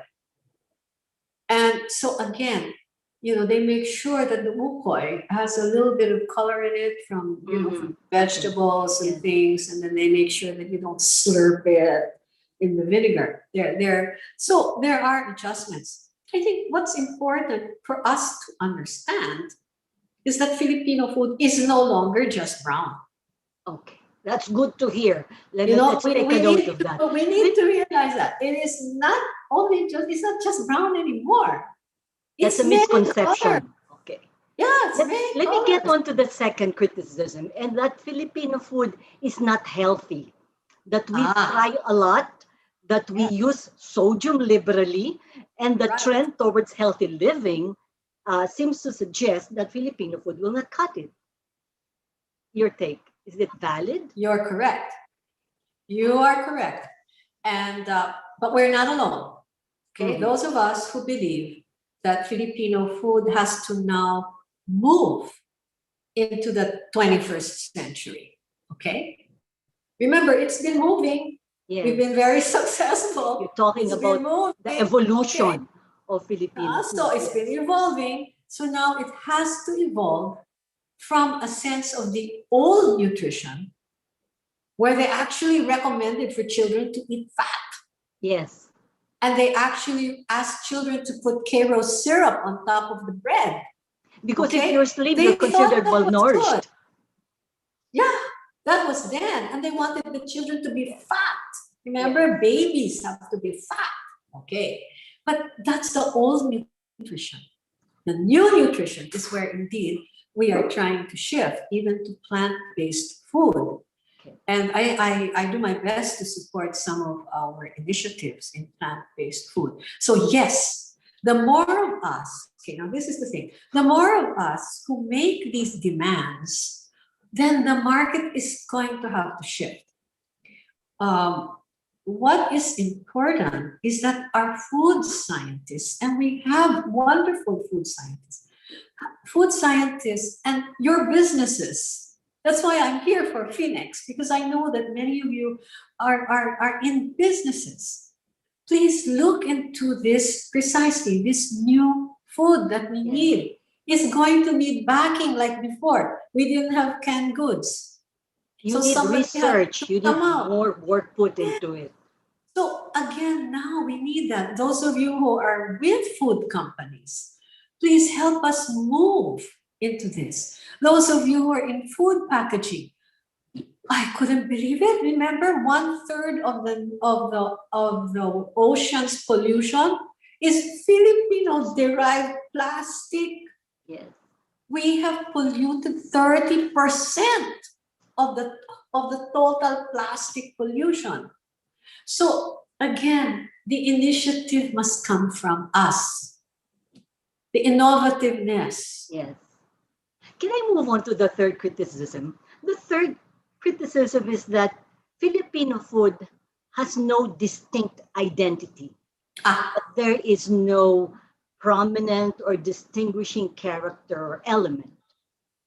Is it valid? That a I valid don't observation? agree with. Okay. That I don't agree with, because that's it. Our ensaymada is Filipino ensaymada. It has characteristics that bring together such a diversity of texture and taste. Filipino food, if you look at Filipino food, it's always many textures all together, or many different tastes all together. Yeah. There is proof, for instance, that the ideal Filipino meal has diversity on the plate.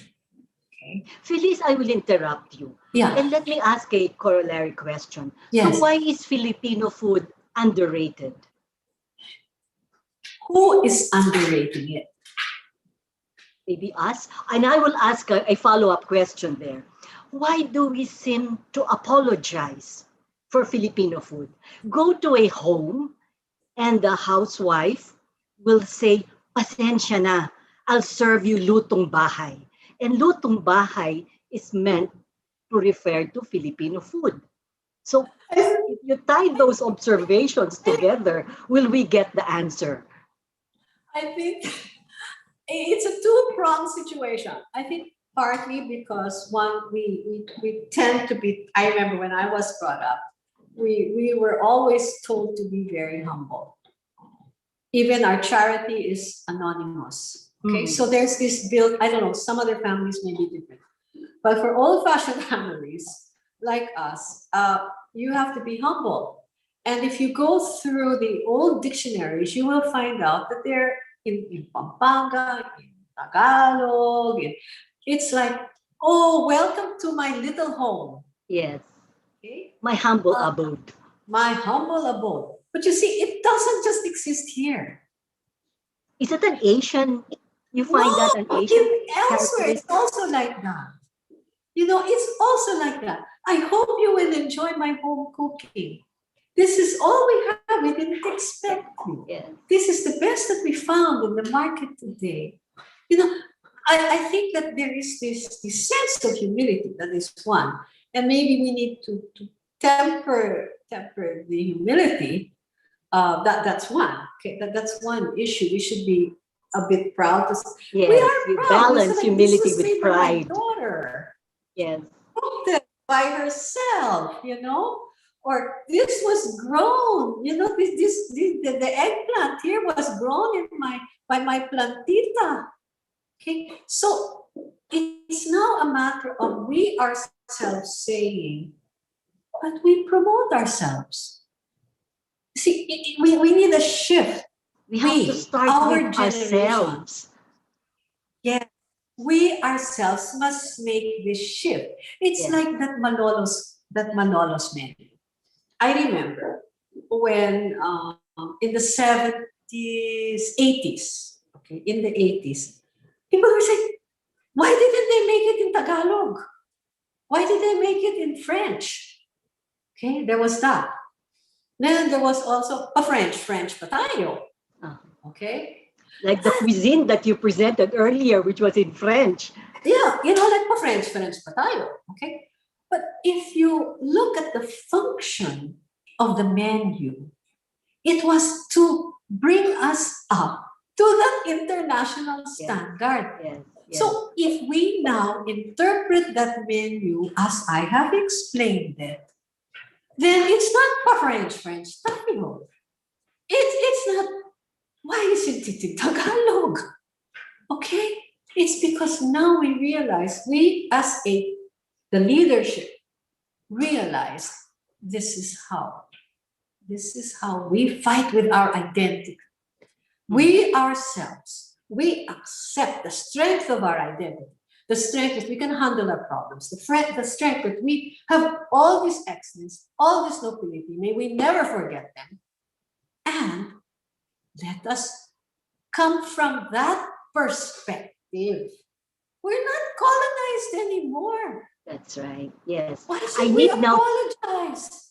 I need now, Felice, to go to our chat box because it's kind of filled up. And we're pressed for time, so allow me to try to run through as many as I can. This one is from Raquel. It says, thank you, Ms.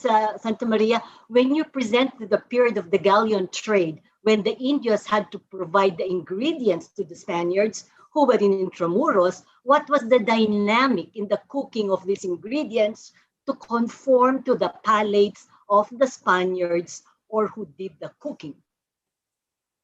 Okay. The feeding of the galleon is one thing. The feeding of the rest of the colonial power is another thing. Okay. The feeding of the galleon was horrible stuff. I mean, it was just I believe this one is asking about feeding of the Spaniards. No, feeding of the inland. Spaniard inside Intramuros. They had to hire their cooks and teach the cooks. You know, the Spanish, because I was always curious about that, and I'm still researching it. There was, I forgot to unplug my phone. Some of the Spanish officials, they came with their wives. Mm-hmm. They came with a household, no?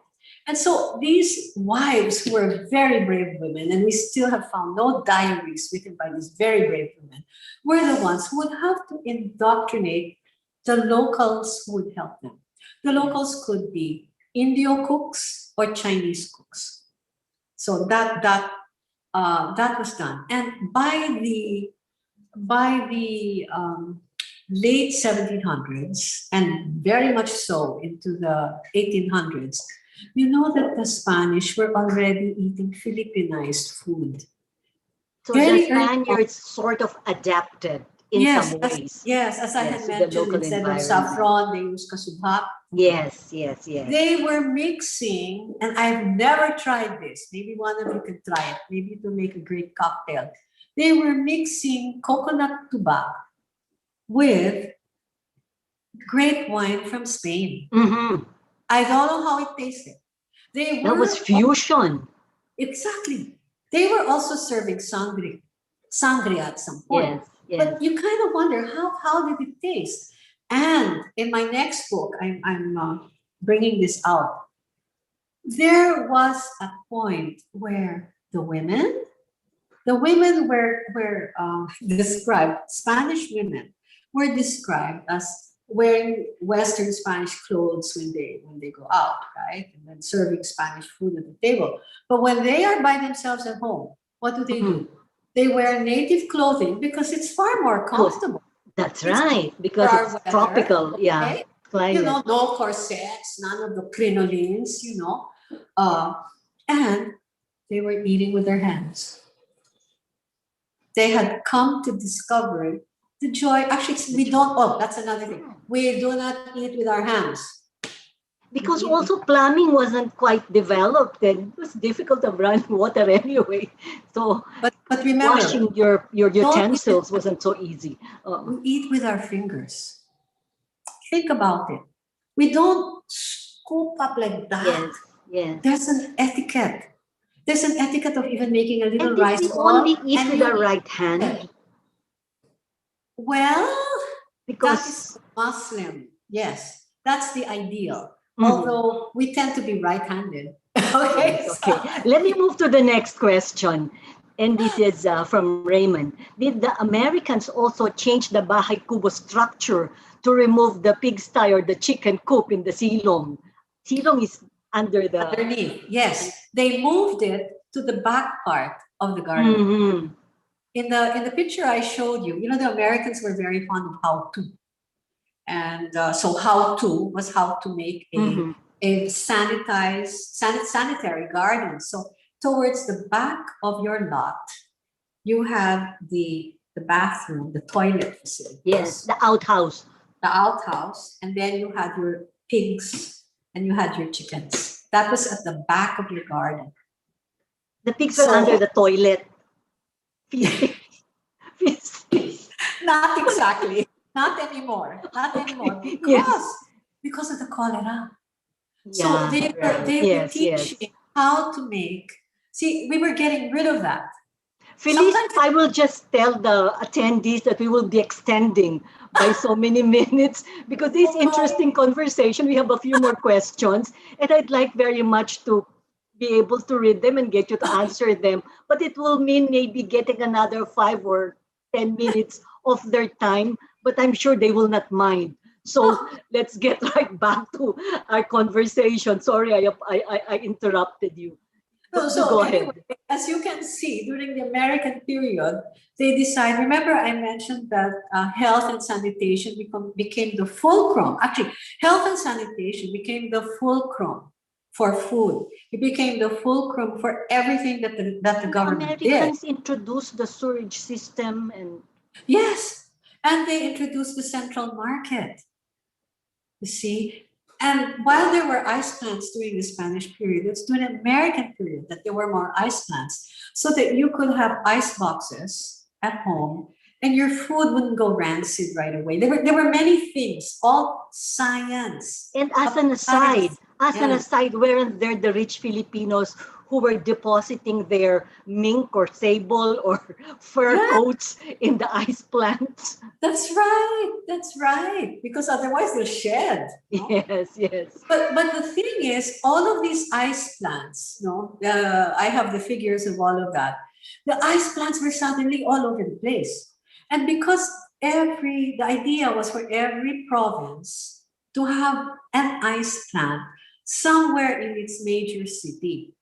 So that was, of course, so that you could keep your food longer. Yes. But at the same time, it allowed us now to have not just the ice creams, but to have cascasielo. So once you have the availability of the ingredients, now you can have mongo con hielo. Yes. You can have halo-halo. Right. Yes. So again, it expands. Right. But just remember that the US period, I know some people are very anti-Spanish. Some people are very anti-American. But the good thing that happened during the American period was the science. Integration, application of science by Filipino scientists. Remember that, by Filipino scientists. They studied abroad, they came home, and they did everything to turn this country around. Let me move to the next question. This is from Jeng. Thank you for the delectable culinary journey through our histories. My question is about the Philippine mango. Is this prized fruit truly ours? Was it brought to Mexico like ginger? I recall hearing that Mexico also produces Philippine mangoes. Okay, that's in my Philippine next mango. Okay, that's in my next book, although I've been including it already. Okay, Jen, you'll have to wait for that next book to come out. I'll tell you already. But we'll It's give you a very teaser. important. It's very important. The mango is endemic to India and to areas close to India. Okay. You will find hundreds and hundreds of varieties of mangoes in that area. And then around the late 1600s to early 1700s, mango was introduced into the Philippines because Spain was also saying, you know, this galleon trade business isn't working. You got to look into the agriculture, and they actually sent scientists here. Okay, and so the mango was brought here, and within 50 years, people were saying, you know, the mango now in the Philippines, it's even better. Oh, yeah, for sure. Than where it came from. Yes. And then Manila mango, this is now what it was called, okay? This Manila mango was introduced to Mexico. And then Mexico, of course, in Mexico, as it started to thrive, all kinds of different varieties of Mexican mango also started to grow, just like in the Philippines, all kinds of Philippine mangoes. Yeah, but ours still the best. I would like to think so. Yes. Let me move to the next one. And this, I think, is more a comment from Tessie Angsi. There's so much the Philippines can be proud of as the hub that connected the Oriental to the Occidental through food, through faith, and a lot more. Very well articulated, Tessie. This one is from Edith. Would you recommend organic food? How about taking all natural supplements instead of chemically made vitamin? It's a little bit, of course, but no, that's the please way. do answer it. You see, that's Especially on the organic food part. That's 21st century thinking. Yes. We're almost in 2050. We're almost halfway through the 21st century. So we should have those ideas that came from the late 20th century, you know, that became stronger. They're older than that, but they became stronger in the, you know, with the cancer problems, with the special children, developmental problems. So of course you have to look at food. Also anger management. Anger management can be managed through food. Yes. But all of this has yet to filter. Produces, so what is that, serotonin or something that exactly. Makes you But see, all of this has to factor into popular awareness. Yes. And secondly, what we see on the web, online, tends to be Western foods. Like they say, oh, if you're sick, this is the Western food that you take. Yeah, but can we, it says lemon, can we use calamansi? Okay. Now, we need our scientists, just like those early canning pioneers, Philippine canning pioneers, we need our own Filipino food scientists working with the psychologists, working with the neuroscientists, working with the pediatricians to come up with these lists of preferred locally available foods so that we are not buying imports. So the answer to your question, Edith, is yes. Yes, to both. Jimmy Galveston, for instance, has been doing a lot for that. There's another comment here by Mickey, and he says, disagree about non-character for food. That's our charm. Very Asian. Sorry? He said he's disagreeing with this criticism about our food not having a character. He said it's actually quite charming and very Asian. Okay, and there's another question here from Tony Kailaw. What food did they have during the long galleon journey that didn't spoil? What preservatives did they use? Did they use oil and vinegar? All they had was salt. Salt. And the cooking on the galleon was horrible. All they would do is they had a pot, you know, these huge cauldrons on board. And you would find them boiling tapa, you know. Sometimes they would try to roast the tapa. And it's you have to read, if you're curious about that. There are lots of books and even websites about galleon cooking. And you will thank your lucky stars that you weren't born in the age of the Galleon. Okay, here's another. This is again a comment from Raquel. Your presentation is such a noble tribute to Jose Rizal, whose birthday we celebrate tomorrow. Incidentally, that's why we're all in Filipiniana as a tribute to Dr. Jose Rizal tomorrow and Independence Day a few days back. And then here's another comment from Chaco. Awesome treat. Thanks, Feliz. Saludos organizers. And here's another one from Carl Angelo. Could we say that there were food banquets and feasts in which Philippine history, food feasts and banquets in which Philippine history was decided? Were there feasts and banquets? Yes. Well, yes.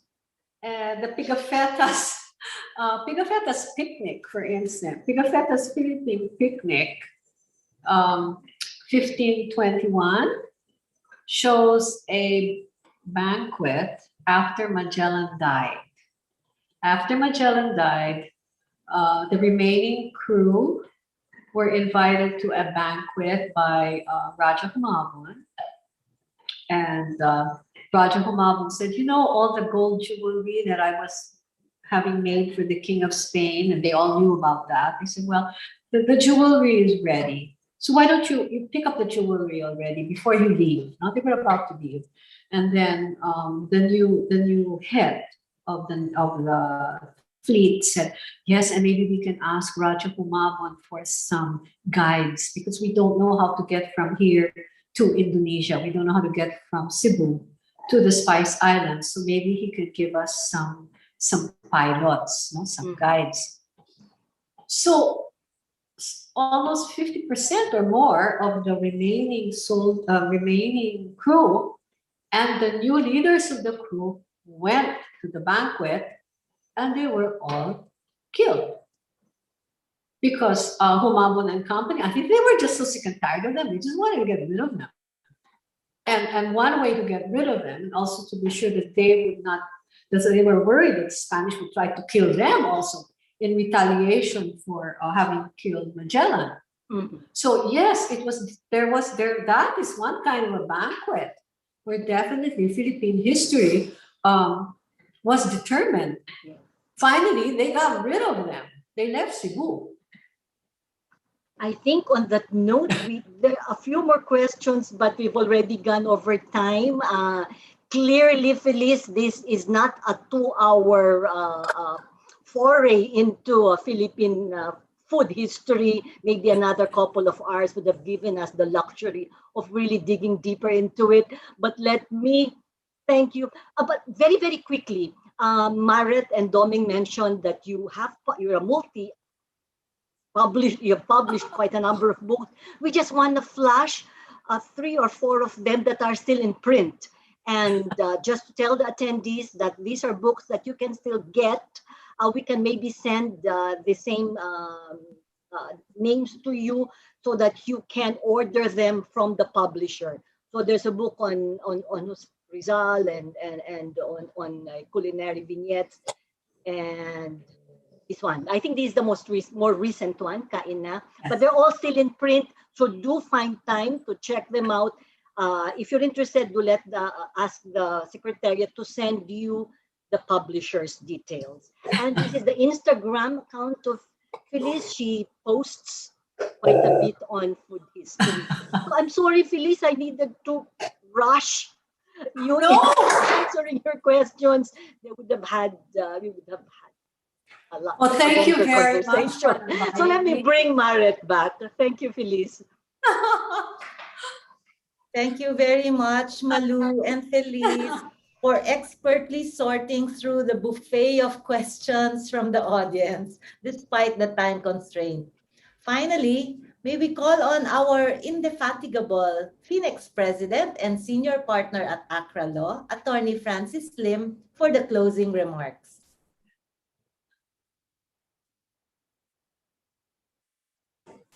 Hello.